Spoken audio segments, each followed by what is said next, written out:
Hi. I make YouTube videos about game dev, but I'm not a game dev because I just learned how to code like literally a year ago. Insert the video of me trying to learn how to code a year ago. This shit sucks, bro. Yeah, it was pretty bad. I take a lot of inspiration from Masahiro Sakurai. I think I've watched like literally every single one of his videos. They had like the YouTube rewind thing, right? 0.1%. Apparently, it's bad. One of his videos was talking about playing your game in front of other people. I don't really see a lot of game devs on YouTube just like playing their game and explaining it as they play it. Like, I think you learn a lot about their intention and like what they were thinking and the designing of the game.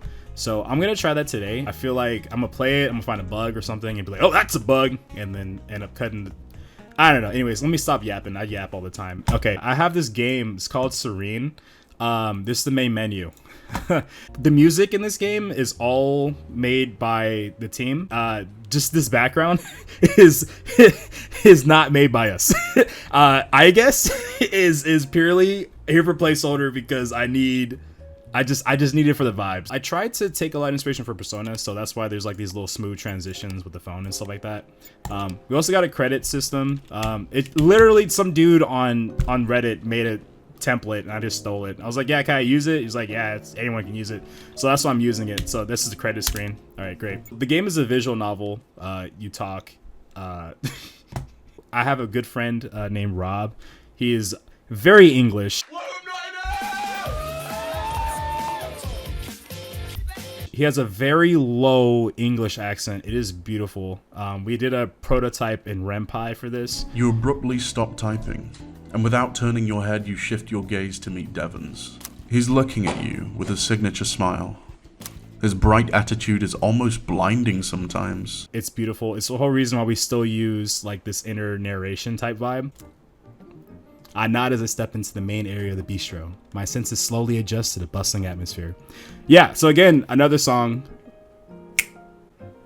I don't know. So Thani made a lot of these soundtracks, and I mean, they're all just like roughs, but honestly, I really love the soundtrack. So more transitions. No, it's a bug. Anyways, yeah, so you saw that it was a visual novel, and now it's like, oh my god, it's top down, you can walk around. It's because the game we took inspiration from is Ace Attorney Investigations. They did a really good job of combining the visual novel aspects with like some like top-down exploration vibes. So we're kind of experimenting with different angles right now. This one's like an isometric. This one is like the front end one, but it has a bit of a perspective, so that one's a little bit different. And then this is one's like your traditional side scroller. So we have like a lot of different vibes. When you walk over characters, you can kind of see this little balloon that pops up and you're like, oh, hey, you know, that way you don't have to talk to everybody right away. If there's someone that's interesting, you can see information in your heads up display and then you can walk away. Or if you want to interact with them, you can interact with them. This guy is not interactable. He's just a placeholder, so that's why I can't talk to him. So when you get to these little balloon guys here, you can actually interact with some of them. I try to designate like little activities and stuff, so that way you know what you can approach with. So in this case, you press the F key. You press the F key, and then things go crazy. Serene! I need some ginger, please. Ma'am. Ah, where did she get the ginger again? So yeah, this is like the little like question, what do you call it, the choice menu. Each of these kind of do something different. So this one will take you to a different area. So now we're in like a point and click segment. So this is basically the top down scene, but drawn in a CG, like one of those old like Famicom Detective Club type, or like those old little point and click games. So you have your note screen, which is kind of like your inventory. And if you click on different things, you can kind of see a little menu pop up here to see what it is.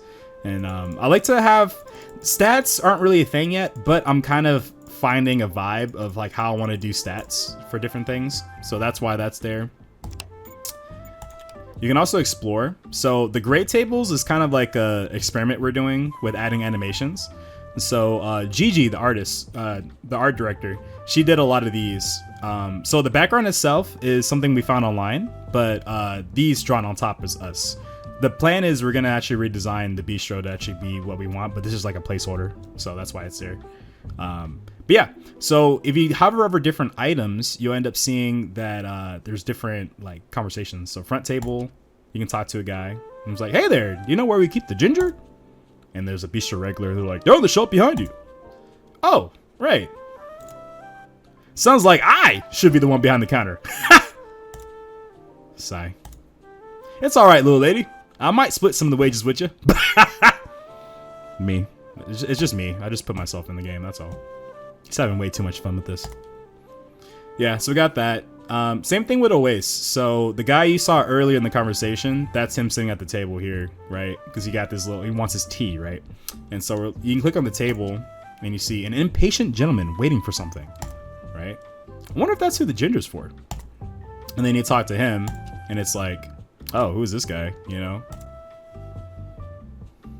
Phew. Is it warm in here? I don't know, man. Might be looking at you.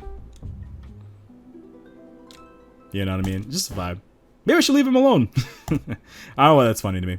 But yeah, so you can do that. You can move around different parts. So I can go over there and go to the shelf. Oh yeah, that's right. I do remember there was a jar here somewhere.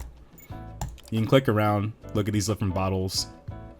And there's like different like little like side quests going on too. So when you click the purple bottle, it's like, oh, this thing. What was this again? Oi!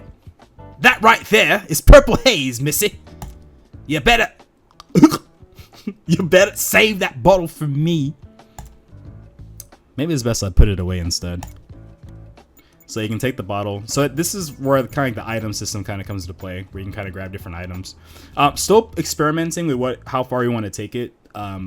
Right now, a lot of inspiration is using it for like evidence and like clues, because it's still taking a lot of inspiration from Ace Attorney. So the idea is that you have to like confront people and like kind of go through arguments. So that's part of it, but we're kind of like, as we go along, we're just kind of playing around with it. So this is just like a quick idea. But yeah, take an item, you got it in your inventory. Now you got a check mark saying you already took it. You know, oh yeah, taking the purple haze was a good call. They'd be fine without it. You know, got different items. Nothing to see here. Black bean jar. Ah, there it is. Take the ginger? Take it. You added ginger to your inventory. So yeah, that's the ginger that Amara was looking for. So we can go back. Nice. Now I just need to give the ginger to Amara. So talk to the bistro owner. Yes, this is just what I needed. Amara quickly mixes the ginger with hot water and honey. The aroma is stimulating. Perfect. Can you take this to the back table, please? It's for a gentleman named Oasis. And you take it. You took the hot honey ginger tea.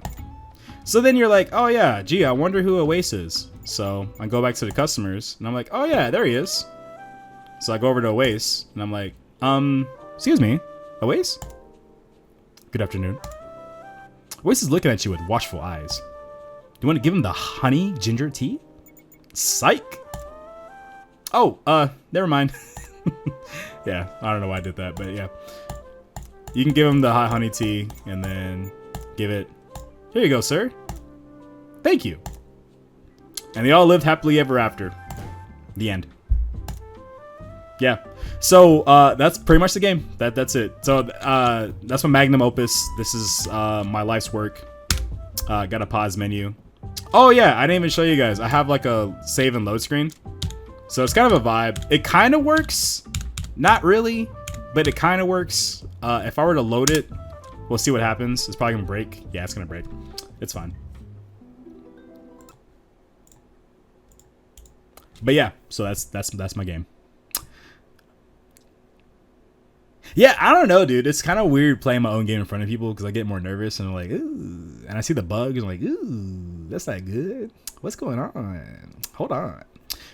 But yeah, so if you guys do want to know anything about how I program any of this stuff, you can ask me in the comments. I can make like a separate video on it. I see mostly a lot of tutorials on like how to do the basic, like character comes in and they say stuff. But a lot of that is just plugins, so I can go over that, I'm sure. I don't know, bro. All right, I'm just gonna end this. I'm just gonna end the video. Anyway, see you later, guys. Peace.